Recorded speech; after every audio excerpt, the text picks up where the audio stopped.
Welcome, everyone. I'm Cheryl Barr. I'm a master coach. So today I'm really thrilled to interview Laura Gates. I've asked Laura if we could talk about her new podcast called Surrendering to the Signs. Laura and I have been friends since 2011 when we were both in Marie Forleo's B School because we saw in each other our spiritual natures. And we were both interested in worlds beyond what we see every day in this reality. It was 9 years ago that I had a near death experience and survived a near fatal car wreck. And so Laura has interviewed me as one of her guests on her podcast. Laura, so let me tell you about her. Laura is an executive coach and facilitator who has spent decades working with leaders at Fortune 500 companies. And Laura found a commonality. Most people feel stuck. And I would agree that's huge after these Mm, careers of working really hard. And these people are looking for a deeper purpose. And at the same time, Laura had her feet in two different worlds. She was steeped during the day in this corporate facilitation and coaching work she did. During the rest of the time, she traveled around the world. She studied with shamans. She has always had this spiritual practice on the side. She was immersed in that, but kept these two parts of her lives separate. Then the sudden and unexpected death of her sister. When she went to her sister's apartment, she found something in that room that was a sign to her that it was time for her to bridge these worlds. Started this podcast. She's ended her first season. She's on a second season. It's quite an interesting podcast. She talks with people from all different walks of life about their challenge that they've faced that has helped them find their purpose and align with their soul's mission. And Laura's podcast really shows us and helps us see that even at times when we think there is no path, that we are being guided by universal wisdom. So, welcome, Laura. Thank you so much thank you, for being Cheryl. here. I'm delighted to be here. I'm remembering being on a rooftop deck in your home in Portland when I went to the first World Domination Summit and you gathered the B School attendees together. And I have pictures from that time of when we first met. And I think we just clicked from there, which happens, right? When we kind of meet our other kindred spirits along the journey to encourage each other along the way. And then I took your money course that you taught way back when, and we've just followed each other and stayed connected over the years. And I'm so delighted to be here with you. Thank you. I'd love for you to tell everyone about a little bit about why you kept these worlds apart and then how you merged them when you got the sign when you went into your sister's apartment. Mm. Why I kept these worlds apart? Excellent question. I would say that it's interesting because I still have the same world. I'm still doing corporate coaching during the day and retreats and workshops on the weekends, or now just online now. I listen to podcasts on my walk with my dog, and it does feel more integrated, and yet I still have this very corporate hat on. And I think I felt like if I kind of came out in the world as a spiritual person, that there would be some kind of a judgment or criticism of me, or it wouldn't sound like I was professional.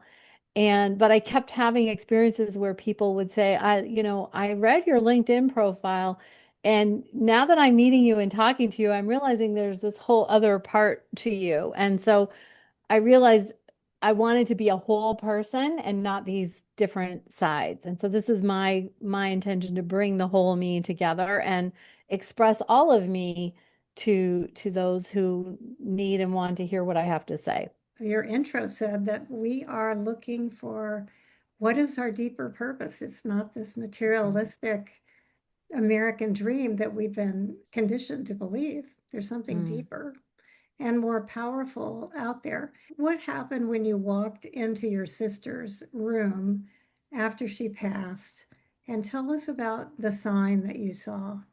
Mm. Well, obviously, my sister and I, we had a very close relationship. We were friends. We co-facilitated retreats. We traveled the world. We lived 15 minutes from each other. We texted several times a day. So her death was quite devastating to me and quite shocking to me. And I just will never forget. I went into her room, and in the middle of the floor was this podcast microphone and a podcast headset. And I just knew like, you have to use that, Laura. You have to take that and do something with that and stop talking about, oh, I'd love to do a podcast. I'd love to write a book. I'd love to talk about these things. Like, stop talking and dreaming and thinking and not doing. It's time to do. And then I called my ex-husband to tell him about my sister passing because he knew her from when we were married. Mm-hmm. He and I had not spoken, I think, in 20 years, something like that. And I already have, I have a new husband now. And well, I've had a husband for 23 years now. So that was not a relationship that I was, had kept going. We didn't have children together, but I called him to tell him about my sister. And I just offhandedly mentioned this about the podcast microphone. And he said, you have to do a podcast and I'm going to help you. And he wasn't producing podcasts for a living. He's a photographer and a graphic designer. And so this thing just sort of grew from there. And um it all really started with that box in the middle of the room. So it really felt like not only a sign from her, but really just like an invitation from her from the other side in a way. Well, it's so fascinating that he's helped you with this. And Yeah. for people who do listen or want to listen, the music alone is Yes. just He has, phenomenal. from It's even when I beautiful. knew him many years ago, Hmm. earlier in our life, he was always into music, always into mixing and sound. That was one of the things we really enjoyed together, was going to concerts and listening to music. And um, the goal of this is not just the words. We listen to words so often, right? The goal is also the energy that we're bringing to it and the music, which I am a huge music person. I didn't listen to music for several years, and it wasn't until someone actually showed me a corporate assessment that said, it's called the Berkman assessment.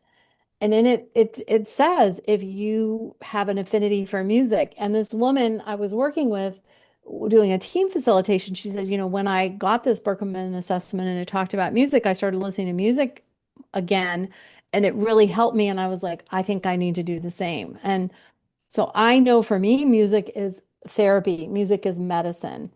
And I'm talking all kinds of music, not just classical or, what are those sounds, the binaural beats, but like I listen to everything from Eminem to Fleetwood Mac to you name it.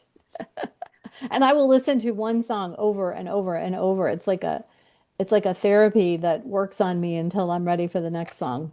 Oh, I think it's that the music's incredible. And I think it's fascinating that Daniel came into this. It's like this intricate weaving because you've been talking about starting this podcast for how long?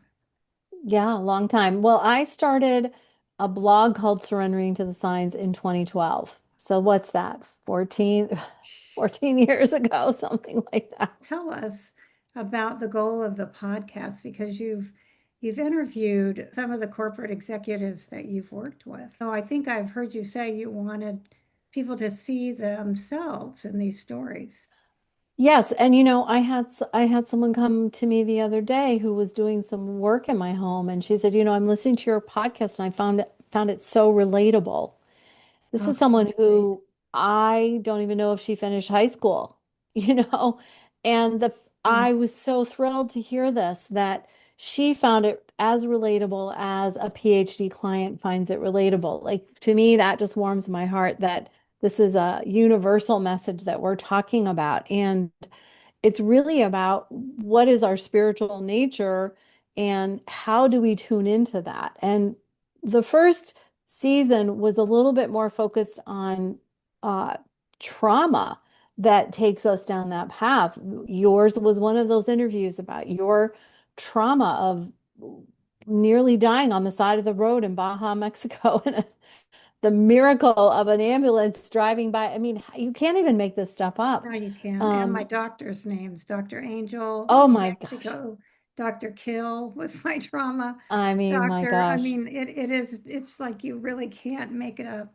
So we Anyway, call it surrendering to the signs, but the signs are indicators. The signs are guideposts on the path. And so it's not mhm. just about, oh, there's a sign, oh, there's a sign. It's, oh, there's a sign, and that sign is telling me something. And the more that I can see the universe as a participatory experience, as opposed to something is happening to me, I'm the victim of a situation, or, why? I mean, I could feel that about my sister. Like, why did I lose my sister? Why did this happen?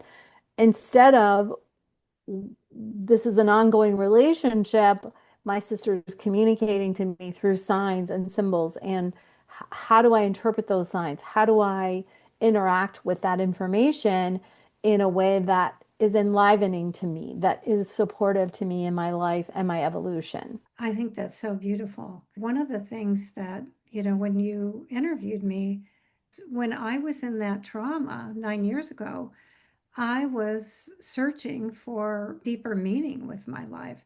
And, lo and behold, after that accident and then having these really unusual events perk up, the ambulance that was brand new that was not called to the scene, there was another ambulance called, and this one got there sooner and it was being delivered to a hospital up north, and it took us back to the hospital sooner. We didn't know, but I had internal bleeding at the time from Mm, a seatbelt injury. mm, But that whole experience completely changed my life.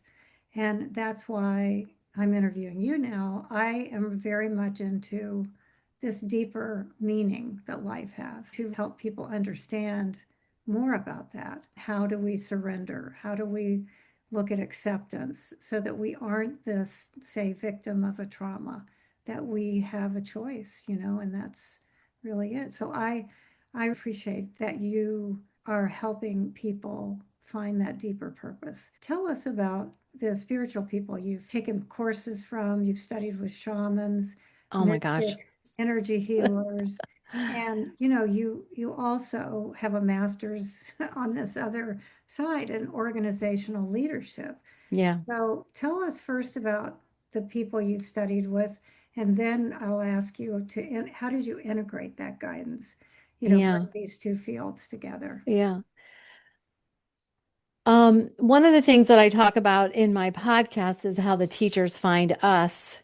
And Good. so I had this experience where I really thought I was going to die on a train in Machu Picchu, and a woman came up and did an energy healing on me.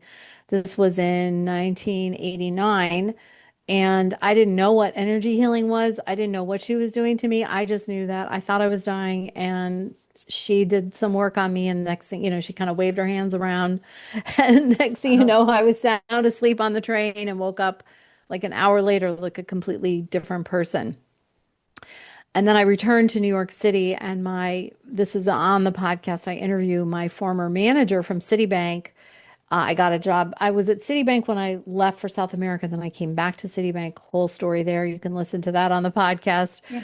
But she invited me on a retreat in the woods outside of New York City, and I went. And it wasn't until years later that I realized who these women were who were leading this meditation retreat. Because again, I didn't know anything. I just thought, oh yeah, go to a cabin, have some time out. I didn't know, I really didn't know anything. I was in my my late 20s. And it just happened like that. Like people would show up, people would mention classes or teachers. So I've studied with Angeles Arian, who was the author of The Fourfold Way. She had a 1-year training program where you do vision quests in the woods, and work with shamanic and indigenous cultures to understand how they operated, what tools they would use. I've studied ancestral clearing with John Newton. I've walked with Aboriginal healers in the middle of the Australian outback. I'm hoping we're going to have the coach who took a group of myself and another group of people with him to the Australian outback. This is something he does regularly. I'm hoping we're going to interview him Oh, on the that would be podcast. fascinating. I've, sat with Peruvian shamans. I've sat with Mayan shamans.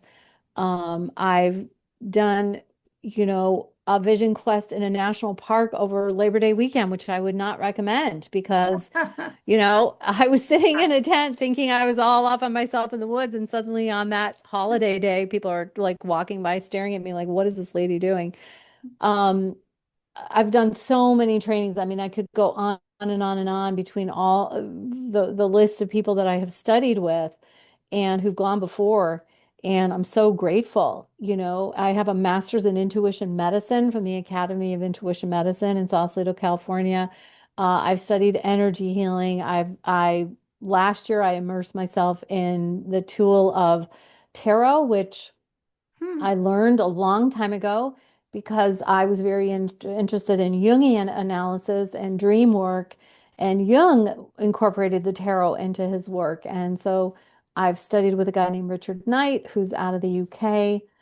I just kind of follow my instincts to what interests me and the teachers who show up and the tools that feel important. Right now, I'm really working on self-healing. Right now, I'm really working on keeping my energy calm, making sure I'm grounded, making sure I'm centered, scanning my physical body of like, where's their where is their stress? Where is their tension? How can I stay calm? Because we're in a crazy world right now, and Mhm. my clients need me to be calm because, Right. I need to be centered. I need to be rested. I need to be well fed.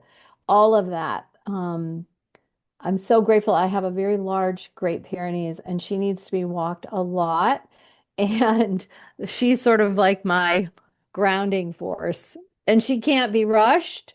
You have to be uber patient. A Pyrenees cannot be rushed. So it's like That's you funny. can't take your dog out for a quick break. You got to plan like at least a half an hour every time. So that's kind of my therapy these days. Oh, that's great. I think that's really important to stay centered and grounded right now because there's a lot of energy hitting the planet right now, and it does impact our parasympathetic nervous system from Mm, solar flares. yeah. Have you somewhat integrated since you've started this podcast? Do your corporate clients, how do you integrate? How do you follow a thread if it comes up? How do you integrate it now with this corporate side? Or is it just a natural flow, with you? Yeah, it's interesting because I feel like the more tools I learn, the less I use. Ah, I mean, I've studied Byron Katie's work as you have. I mean, oh my gosh, the list is endless. But for me, it's kind of like reminders and affirmations of, oh, right, we have to think about things this way. We have to operate that way. It's like fine-tuning my operating system so mhm, that I can really be present and really listen and not project my stuff onto my clients, not make assumptions about them, just right. really be in the moment with them. And a lot of what I'm doing is either mirroring back and observing what I see or hear, or um, asking questions to help them deeper their own self-awareness. For I some love, clients, I'll occasionally pull a card beforehand and then we'll get into the conversation and I'll say, wow, I pulled this card beforehand and it exactly matches what we were talking about. I don't do it every time. I intuitively try to feel where people need support. yeah, that makes total sense, but I love that you've started to do that. Um, you said that, let's talk about what are the signs and that, first of all, you said you spent decades developing your own sign language, which I love the whole idea of that. So for someone who doesn't, or who's never consciously noticed a sign before, what is a sign and where do they start? If they want to Mm. begin to notice. Yeah, and I'm trying to think where this even started for me. I do have one specific event that I remember very clearly. It probably also was around the time when I was doing Jungian analysis work and paying Mhm. attention to symbols and dream work and all of that. I think I was trying to hone my intuition.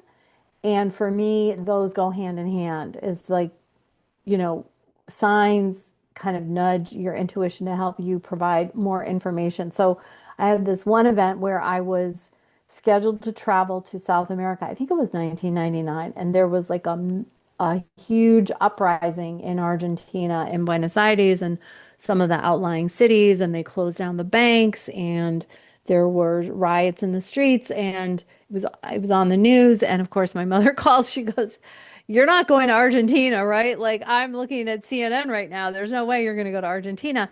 And I was like, "Well, I don't know. I don't know. I'm going to another part of the country, far away from all of that." Um, and I was really trying to figure out what to do because I really wanted to go on this trip. It was all planned. I wouldn't be able to get reimbursed. And I was sitting at a stoplight on my way home that night. The trip was the following day. And I pulled up to a car in front of me and it had my initials, LFG, and it had my birth year. And I was like, what are the chances that there's going to be a car directly in front of me as I'm kind of asking the universe for guidance? That's the other part. I'm actively asking, show me a sign, help me see where I should go, or just give me clear insight. And so that to me was like, I'm going. I'm going. The universe is on my side. So I knew that I had to fly through Chile to get to Argentina. And I assumed, well, if I get to Santiago and it's really a mess over there, I'll stay in Santiago or I'll come home. Like I won't be stuck. And it was an incredible trip. And I'm so glad I went. But that was sort of the beginning of one of the ways I look for signs is I look at license plates. I see my sister's initials all the time. I see my initials all the time. I see my birth year all the time. So it's for me, that's kind of like this, you're on the right path, you're going in the right direction, keep going. I feel like I need a lot of reminders to keep going because sometimes I'm like, what's the point? Why are we here? This is crazy, and it's like, keep going, you're going in the right direction. I feel like I have a bit of a cheering squad that shows up in license plates and other That's signs. hilarious. So when you ask, are you asking every day? I'm sure you're asking when you go into a training and things like that, guide me, give me signs, but how is it that you live your life with the Hmm. signs? Well, I think it's sort of always in the background for me of just scanning my environment and paying attention to my environment. Like there are paired hawks that live in my neighborhood. I'm always listening for them, looking for them. I feel very warm, fuzzy feelings when I see them. Um, it's not like I walk around all day saying, I need a sign, I need a sign. I think that's a little overkill. But I will, especially around decision making. So, for example, I had a whole crazy story where I went into a bookstore, a book practically fell off a shelf in my hands, and I read the book. I reached out to the guy, I met with the guy, and then he said, we're doing a retreat in well, and he just happened to be visiting near me. I went to have a one-on-one session with him. And then he's like, "Oh, I'm doing a retreat in Hawaii if you want to come." And I was like, "Oh, I don't know, Hawaii." I was living in San Francisco, so it wasn't so out of the question, but it was money and time that I wasn't sure if that was the right thing to do. And it was on the island of Kauai.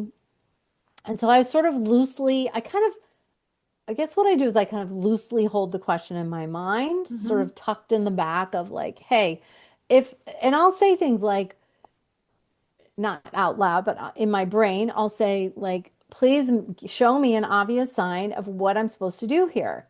If I'm supposed to go, make it obvious, make it clear.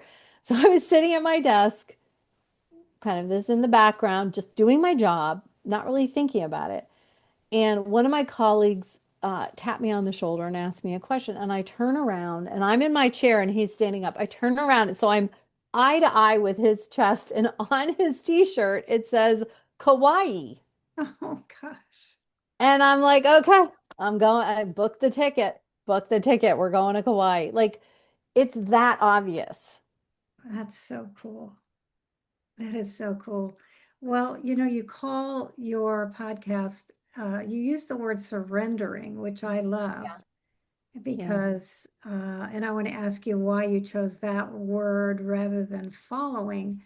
But surrendering is Mm, a really big part of a spiritual practice. For me it is because yeah. I surrendered to survive and then, Yeah. had to put myself in the divine higher power's hands to, just to let go because there was no control. So Yeah. I'm curious about surrendering this word. We live in a culture that does not like that word, I don't think. Yeah, And it's the uh, white flag syndrome, I think. right, I think people think of it as giving up or Yeah, acquiescing or yeah, complying.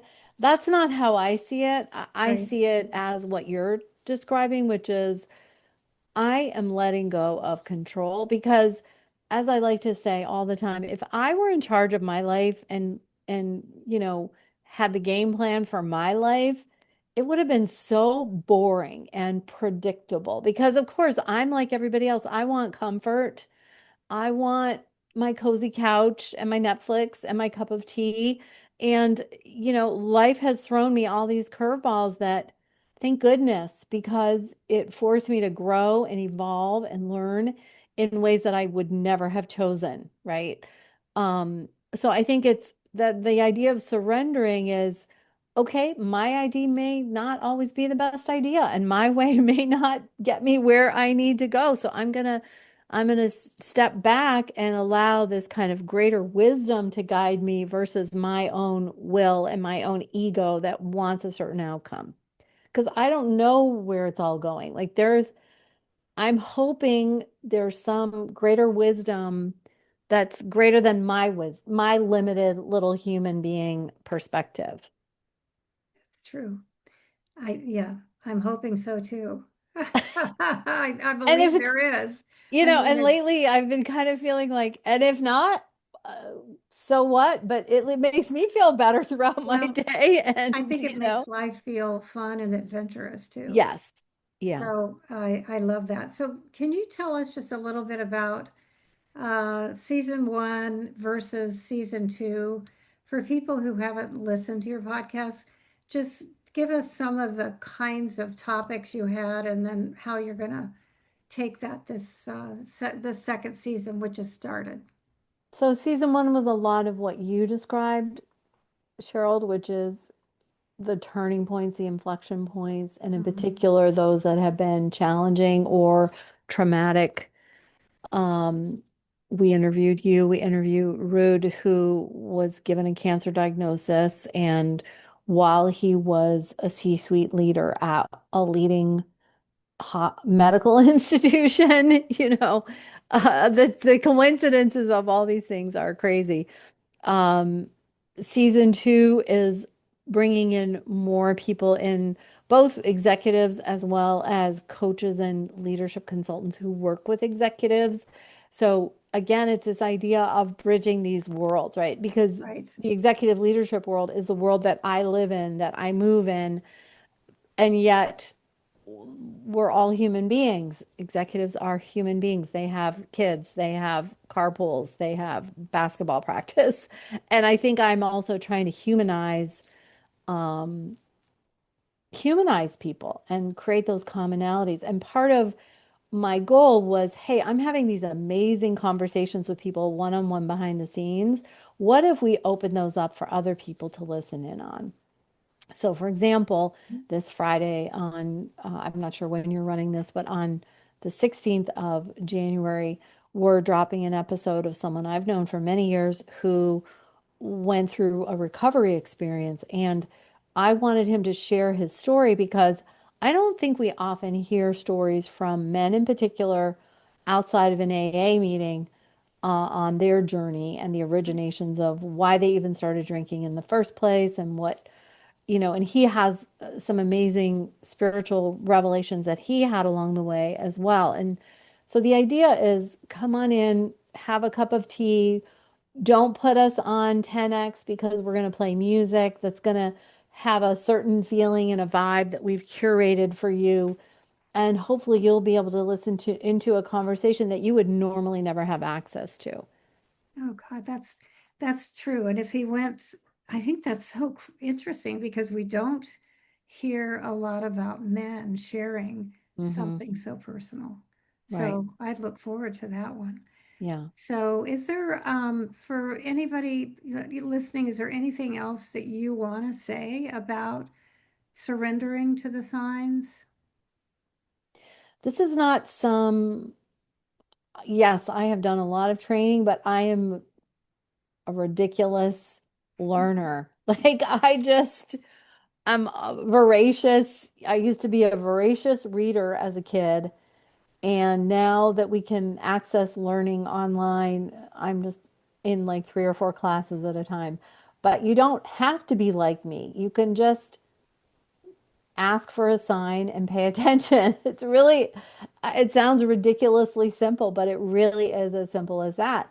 And you have to overcome your disbelief of like, oh, that's crazy, or that's not possible, or oh, that happens to everybody. No, it's your sign is your sign. My signs are my signs, built on who I am and what my life is about and what's familiar to me. You're going to get your own kind of signs and trust that and be open to it. The main ingredient for doing this is to be open. You don't even have to really believe in it. Just be open. I think being open is the best wisdom. That's, because then we're open to so much more life. We're Right. going to live a larger life I was than listening we. to an interview. I'm sorry. Go I was ahead. listening to an interview with Tammy Simons yesterday. She was interviewing a gentleman named Richard Rudd, who has a system called the Gene Keys, which is sort of an offshoot of a system called Human Design, which I'm a big fan of. And Tammy Simons of Sounds True, she is very skeptical. And, you think about Tammy Simons, you think, oh, she has all these spiritual people on her podcast. They all published their spiritual books through Sounds True. Yet she's very skeptical. And, so not being skeptical doesn't have to be part of the formula here. Be skeptical. I'm skeptical. Oh I yeah, doubt all the time. That's why I'm asking for signs and confirmation and another right. Yeah, confirmation. yeah. I'm a 6 on the Enneagram. It's called the loyal skeptic. Okay. Yeah. So I can be that Yeah. way too. Yeah. Well, for people who want, I totally encourage people to listen to this podcast. I've listened to almost all of it, and it has really been an interesting ride to hear these people's experiences. And again, you can go to surrenderingtothesigns.com and find the podcast. And also, you can download Laura's ebook at surrenderingtothesigns.com. Yeah. And that Exactly. is basically the 7 keys to surrendering to the signs. Exactly. Yeah. Laura, thanks for your time. It's just been fun talking to you again, and we'll have to do it again at another point in your evolution of this podcast. All right. Thanks so Thank you, much. Cheryl. Lovely to see you. Thank you. Bye-bye.